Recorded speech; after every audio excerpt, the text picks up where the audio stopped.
Now Matt Bryant on for the point after.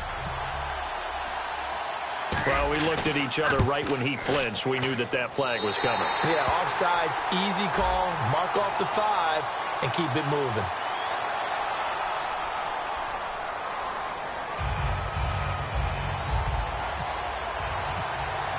So here's the kickoff now as they'll get it again following that fumble return for a score. That'll be taken in the end zone. And this return net's positive as he gets past the 25 and up to the 27-yard line.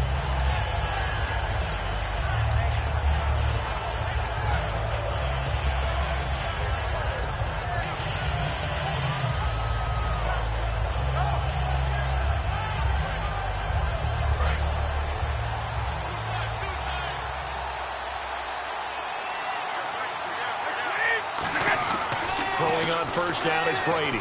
On the crossing route, that's caught. Julian Edelman.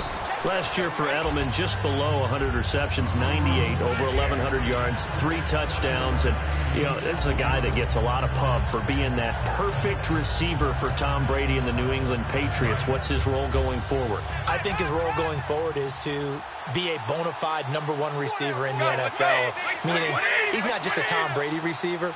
He's that guy for anyone. And he spent so much time proving himself as he got into the league, just what you were talking about. Can I have a role here with New England? Now it's not just proving himself. It's continuing to develop in his craft. And I think he's going to just keep getting better and better. He never gave up on himself in his dreams, and he doesn't give up on any single play.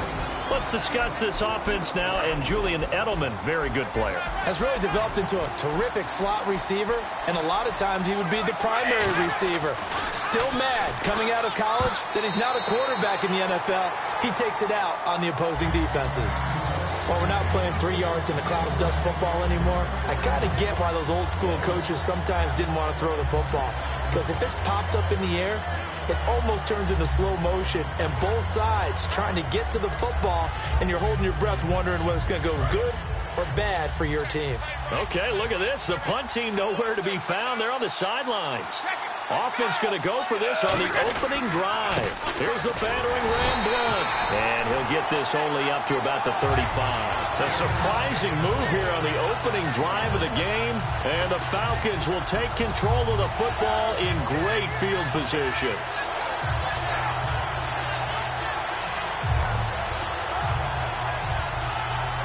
And they'll start this drive with very good field position.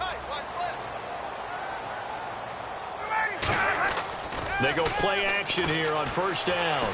Into a double team, and it's intercepted. Picked off by Patrick Chung. And they have the football and will set up shop at the 33-yard line. Here come the Patriots again on offense, the Super Bowl champions. And, boy, they have been able to do it a lot of times, Charles, with unsung heroes, haven't they? Look at the names that led them through the playoffs. Hogan, White, Lewis, guys you just wouldn't think of. Yeah, Deion Lewis, a 5th-round pick, 3 touchdowns against Houston in the divisional round. Chris Hogan, undrafted. He ends up having 180 yards in receptions, including 5 plays of 20 yards or more against the Pittsburgh Steelers. And how about James White, a 4th-round pick out of Wisconsin? Think about who he played behind while he was at Wisconsin, and he turns out to be the unsung hero of the Super Bowl. Would have been the MVP if it wasn't for Tom Brady. And you mentioned James White at Wisconsin. He was behind who? Melvin Gordon and Monte Ball, right? That's correct. They come out 5 wide, 3 of them to the right side. On 3rd and long, it's Brady. Shakes off the sand. And he's going to be hit and driven into the turf. Grady Jarrett, he's the one that gets him down. It'll be a loss of 5, and it'll bring up 4th down.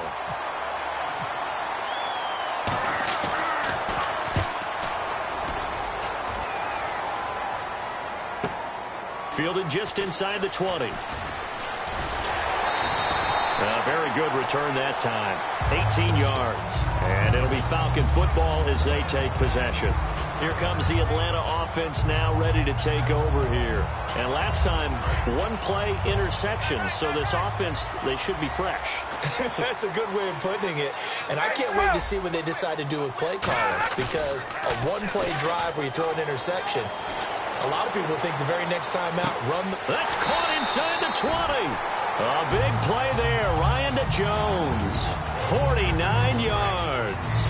And that's the connection, Ryan to Jones, that this defense obviously has to key in on. Certainly feels like they got the party started with that one, doesn't it? And when those two get in sync, it just scares me. And he is into the end zone for a Falcon touchdown. Devontae Freeman, a 14-yard touchdown. And the Falcons will add on to their lead. And he's able to put it through. Now after the touchdown, it's Bosher to kick it away. That's fielded in the end zone. And the decision to bring it out is going to cost him about 7 yards all told as he's taken down back shy of the 20. Okay, partners, New England comes out here to take the field on offense. This is such an interesting story, how they've been able to do it year after year after year. Guys talk about parity in the NFL. Well, New England has kind of transcended that parity, and they've done it with guys that you don't normally think of as household names. The parts keep changing for New England. That's the amazing part on offense, all right? Offensive linemen change, receivers change, running backs change. We know the one constant is Tom Brady, and that's a huge deal for them. But to be able to do it in what you call the parity times, and you're exactly right, everyone's supposed to be pretty equal. New England still a top 10 offense year in and year out. In 2016, they were number 4, and that helped them with a number 1 ranked defense as well. They come up in an offset eye. To throw is Brady.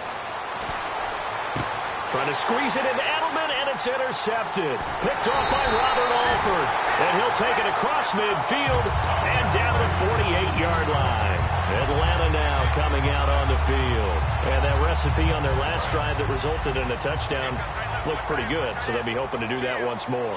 And it takes me back to when we sat with the offensive coordinator and the head coach. They felt pretty good about their game plan and thought there were some holes in the defense, and they exploited them the last time out. Let's see if they can come back and put together a similar drive. And we'll see if they can do just that.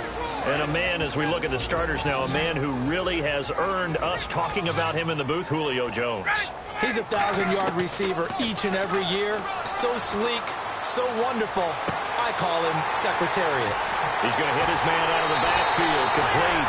And he'll take it into the end zone. Touchdown, Atlanta. Devontae Freeman with his second touchdown in this opening quarter. And the Falcons will extend their lead. Now after the touchdown, it's Bosher to kick it away. That'll be taken in the end zone. They'll bring it back to just about the 25, call it the 24-yard line. The Patriots offense now, they work their way back onto the field. And following the interception, we'll see what they can put together on this drive. I can hear my old college coach right now. He always used to tell us before every game, the team making the fewest mistakes will win. What they're hoping is that last mistake is their only one of the game. Coaches, that's all they talk about, turnovers, right? Minimizing those and maximizing opportunity.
feeling like a freight train, trying to break chains. Everybody needs somebody, no doubt. Sugar, just step into your sneakers and step behind the speakers.